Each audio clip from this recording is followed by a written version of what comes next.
A paz do Senhor, meus irmãos. Nesse momento aqui nós vamos discorrer um pouco sobre alguns assuntos que têm sido mencionados no comentário de um cristão católico que tem abordado diversos assuntos nos meus vídeos. Alguns ele está tentando refutar aquilo que eu tenho falado, trazendo a compreensão católica a respeito do assunto. O que eu acho muito bom, porque acaba dando também a nós a oportunidade de esclarecermos um pouco mais daquilo que nós compreendemos à luz das Escrituras. Ele acaba abordando outros assuntos também, né, da fé católica, e sempre fazendo alguma pergunta, e nós vamos, à medida do possível, aqui responder algumas indagações. A primeira coisa que foi falado nos seus comentários diz respeito à questão da interpretação das Escrituras, e a interpretação correta das Escrituras ser a interpretação da Igreja Católica. Do ponto de vista da teologia católica, ele está correto naquilo que ele está afirmando, porque ele está afirmando aquilo que a teologia católica afirma. Então, sobre essa questão da interpretação das Escrituras, eu gostaria aqui de trazer algumas informações que nós temos nesse livro de Greg Allison, A Teologia e Prática da Igreja Católica Romana e uma Avaliação Evangélica. Se você ainda não possui, né, se quiser adquirir aí, é um bom livro. Então eu vou ler aqui, nesse livro que se encontra na página 104, sobre a interpretação oficial da Escritura. Diz que a Igreja Católica insiste que a interpretação adequada e oficial da Escritura pertence exclusivamente ao seu magistério ou ofício de ensino, constituído pelo Papa e pelos bispos. Essa foi uma decisão tomada em resposta ao crescente movimento protestante pelo Concílio de Trento em 1546, segundo o qual ninguém que confie em seu próprio julgamento deverá, no que diz respeito à fé e à moral próprias, à edificação da doutrina cristã, distorcer a Escritura Sagrada de acordo com seus próprios conceitos, ousar interpretá-la de forma contrária ao sentido que a Santa Madre Igreja, a quem pertence o julgamento de seu verdadeiro sentido e interpretação, propôs e ainda propõe. Portanto, a Igreja Católica diz ter direito exclusivo sobre a interpretação das Escrituras. As igrejas evangélicas não têm um magistério que julgue a interpretação da Escritura. E é autêntica e se é autêntica, autorizado. Contudo, elas insistem com todos os crentes para que participem de forma cautelosa, responsável da interpretação bíblica, observando princípios sólidos de interpretação, inclusive os que foram destacados no catecismo, sobre a orientação do Espírito Santo, conforme afirma também o catecismo, e com a ajuda de líderes divinamente ordenados e capacitados, ou pastores e mestres, conforme encontramos em Efésios 4, versículo 11. Então, esse livro vai dizer que a Igreja Católica, ela arroga para si a exclusividade da interpretação correta das Escrituras. Ninguém pode interpretar diferente daquilo que a Igreja Católica interpreta. E aqui, a meu ver, isso é uma arrogância muito grande. Uma arrogância. E semelhante à Igreja Católica, tem outros segmentos. Geralmente isso é muito próprio de seitas, que tem uma forma de dominação que impede com que as pessoas pensem diferente ou questionem os seus posicionamentos, mesmo usando a mesma fonte de fé que são, para os cristãos, a Bíblia como a palavra de Deus.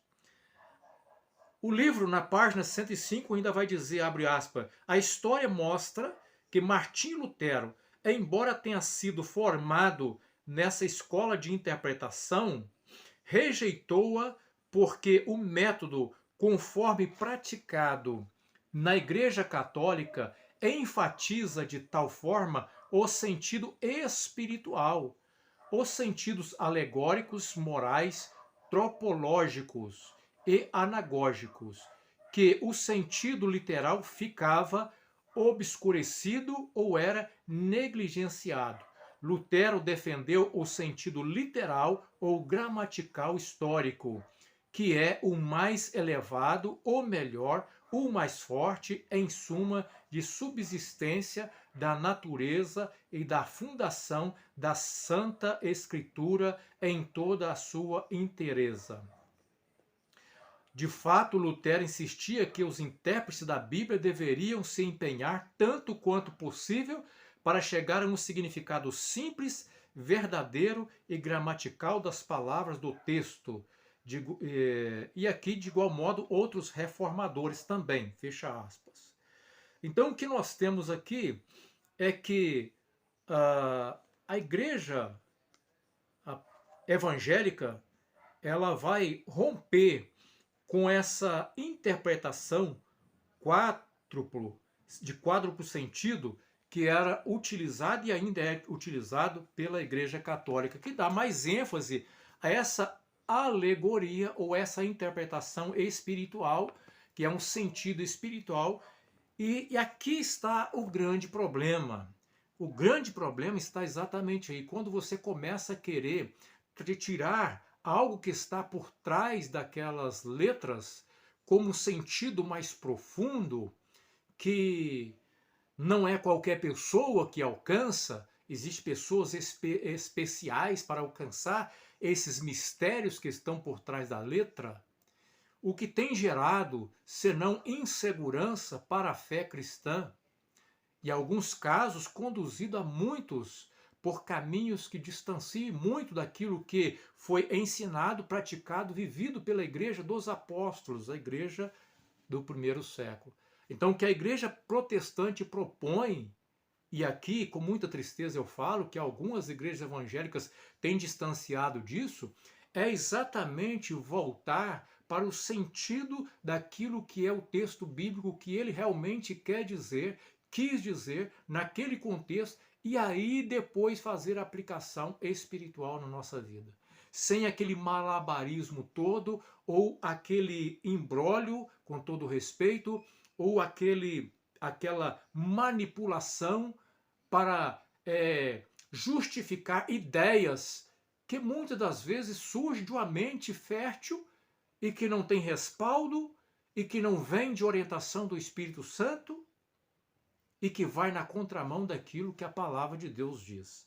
Portanto, para os evangélicos, a forma mais segura de interpretar as Escrituras é respeitando o seu contexto gramatical histórico.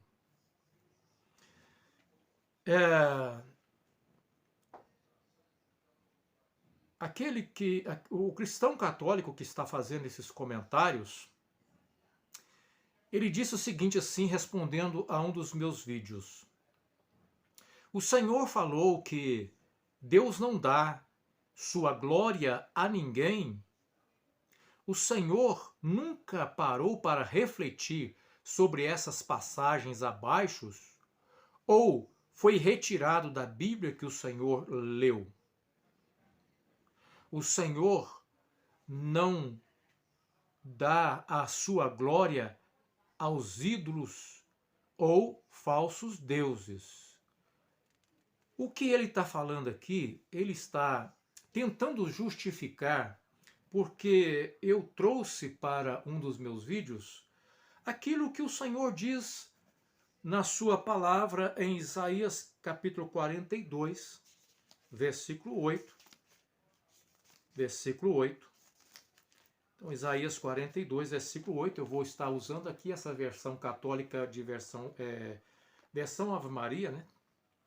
Diz assim: Eu sou o Senhor, este é meu nome, a ninguém cederei minha glória, nem a ídolos minha honra. Bom, quando ele disse que o Senhor não daria a sua glória aos ídolos e aos deuses falsos, sim, está certo.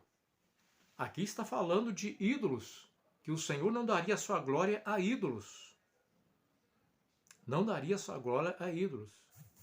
E aí ele diz a deuses falsos, mas não é isso que está dizendo. O Senhor está dizendo que a ninguém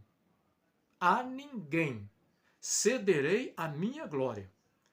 O que o Senhor está querendo dizer, e nós temos que pegar esse texto dentro do seu contexto. O que o Senhor está querendo dizer aqui, que aquilo, a glória que pertence somente a Ele, não é dada a ninguém. Ou seja, a adoração, o culto, o reconhecimento da divindade, da glória que pertence unicamente a Deus, não deve ser atribuído a deuses ou a ídolos, louvores a ídolos representantes de deuses. E é muito comum os católicos dizerem assim, mas aí está falando dos ídolos, não está falando das imagens de santos.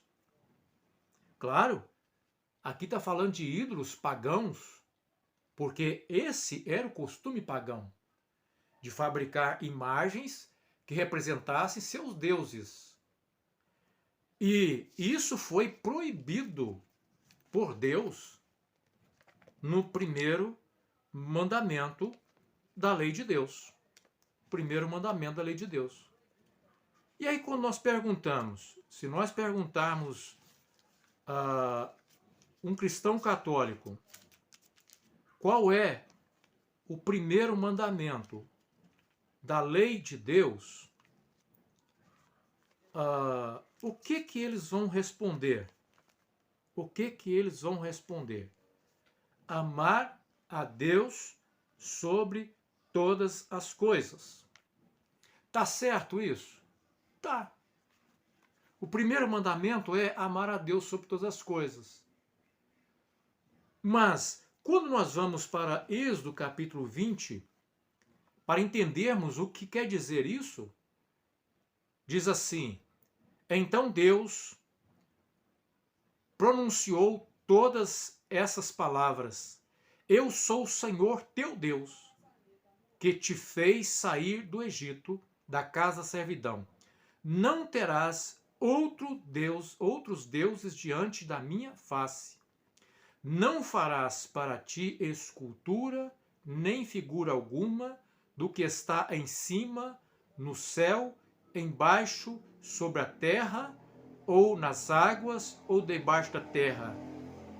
E não te prostrarás diante delas, não lhes prestarás culto. Eu sou o Senhor teu Deus, que sou o zeloso, que vingo a iniquidade dos pais nos filhos,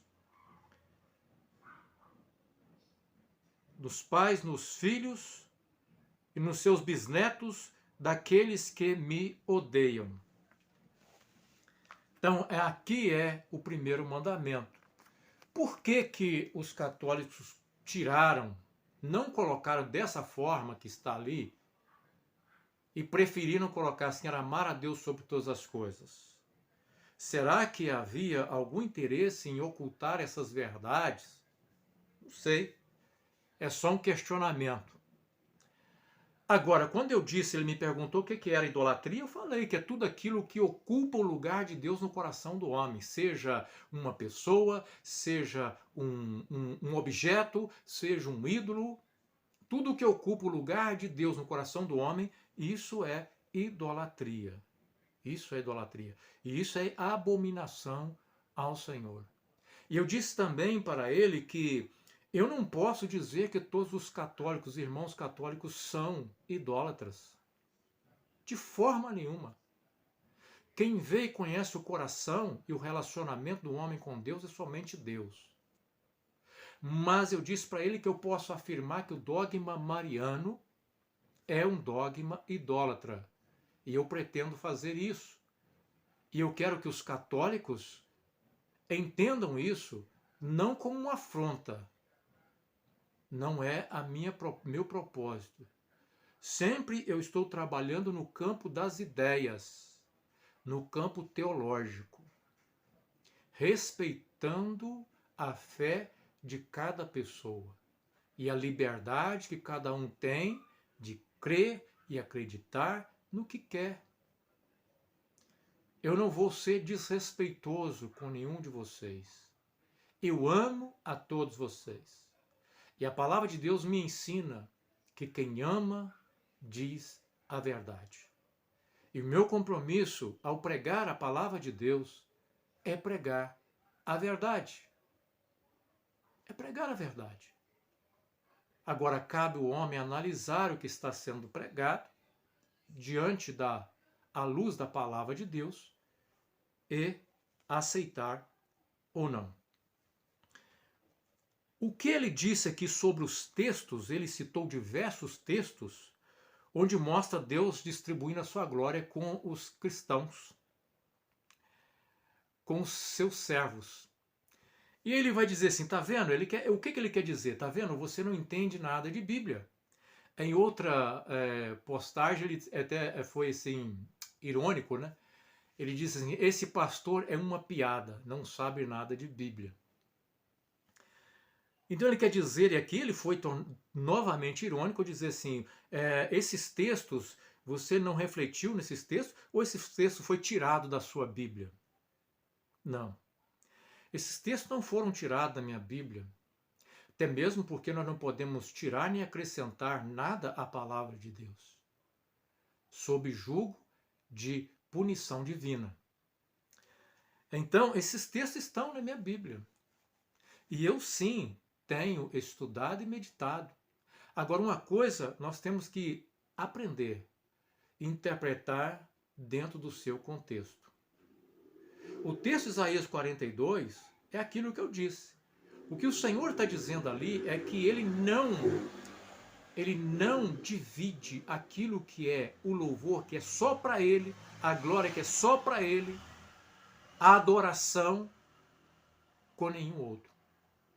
Agora, os textos que ele me disse aqui, que são diversos, que fala também que aparece a palavra glória, tem outro sentido. E nós temos que entender dentro do seu contexto. Um dos textos que ele citou aqui é Romanos, capítulo 8, versículo 30. Eu vou ler aqui para os irmãos. Romanos, capítulo 8, versículo 30.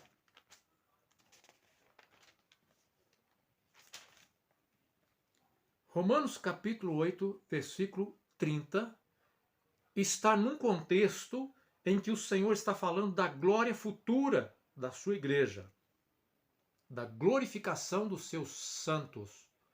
E seus santos aqui não são glorificados porque a Igreja Católica decidiu canonizar. Os santos são glorificados pela fé em Cristo Jesus. Quem decide quem é salvo e quem não é salvo é o Senhor, é o Deus Todo-Poderoso. Quem glorifica é Ele. Então veja bem o que está escrito aqui em Romanos 8,30. Depois de predestiná-los, Ele os chamou, e depois de chamá-los, declarou justos. E depois de declarar os justos, lhes deu sua glória. Bom, nós temos que entender essa expressão dentro do seu contexto.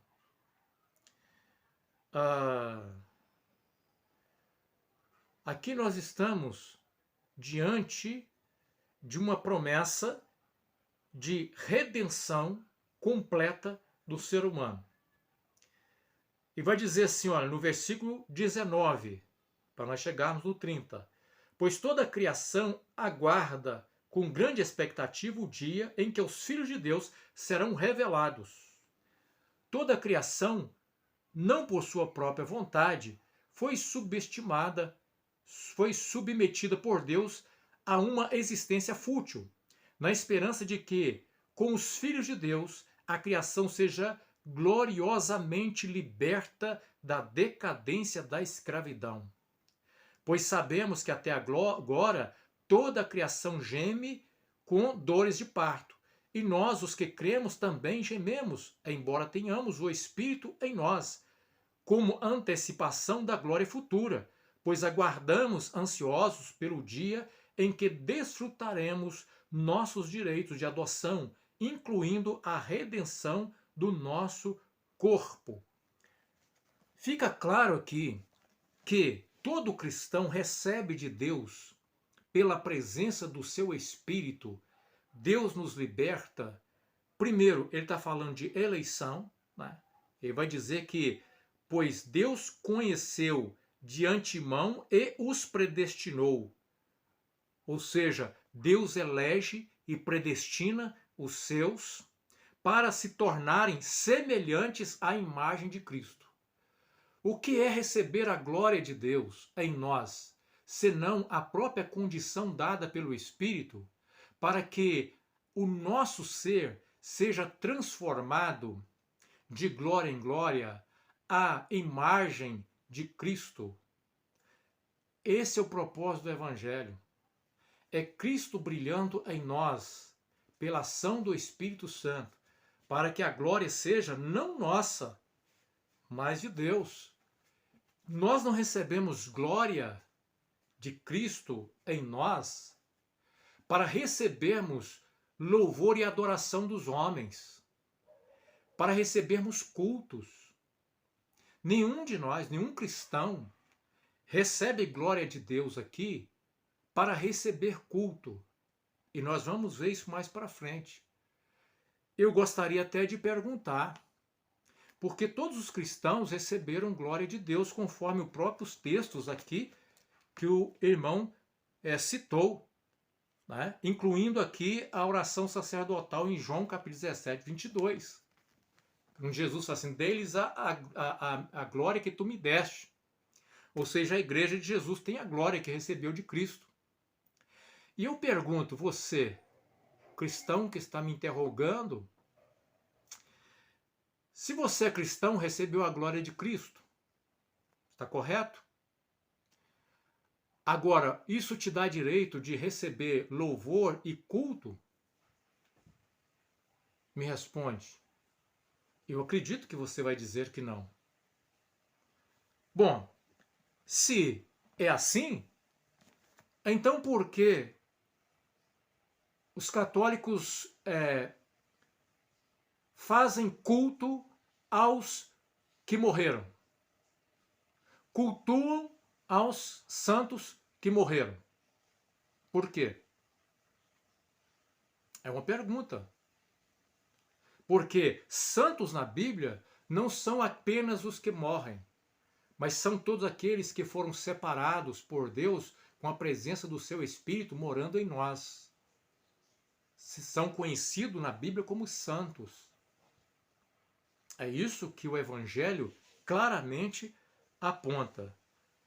Então esse contexto aqui está falando de quê? Da revelação futura ou da redenção completa, onde o corpo será glorificado com a ressurreição, onde Cristo será glorificado nos seus perfeitamente, pela obra redentora e restauradora que Cristo veio fazer da humanidade, que por causa da escravidão do pecado, não podia, estava destituída da glória de Deus, não podia refletir a glória de Deus, a imagem de Deus deformada no homem por causa do pecado. É isso que a Bíblia ensina, é isso que o Evangelho ensina.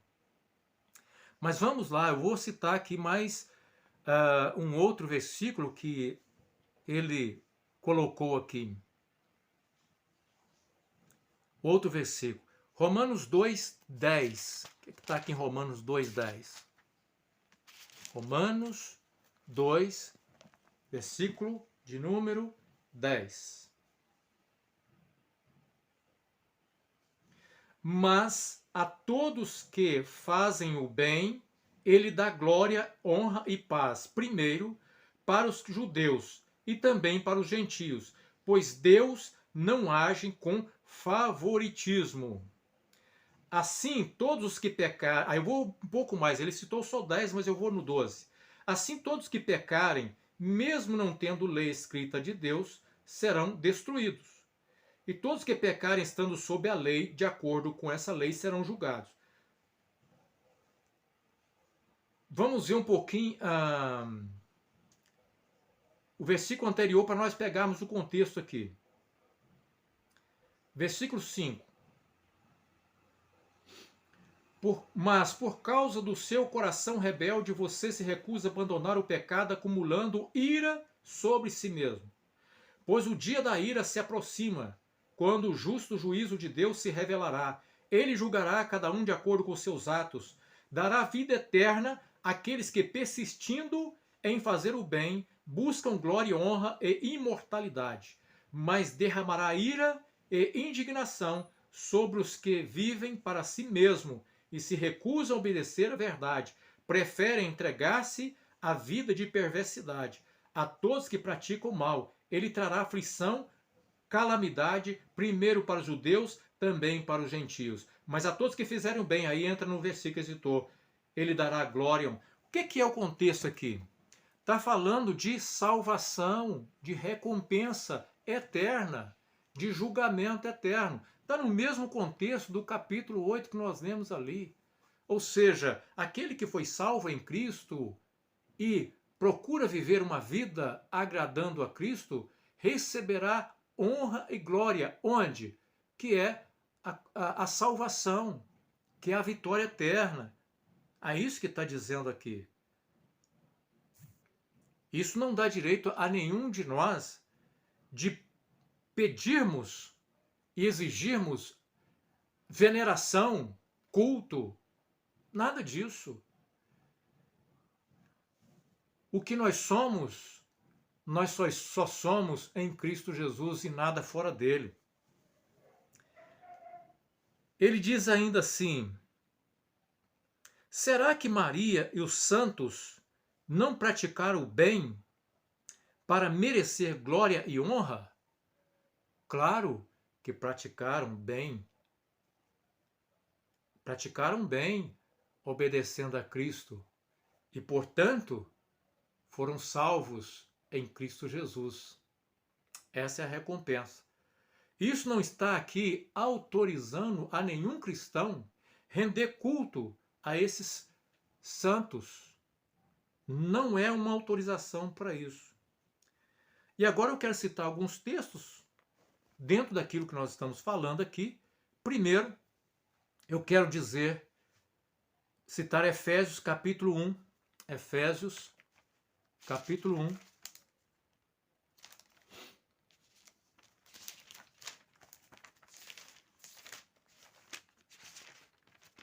Efésios capítulo 1. Diz assim, versículo 2, versículo 4 ao 6. Então, vamos lá. Mesmo antes de criar o mundo, Deus nos amou e nos escolheu em Cristo.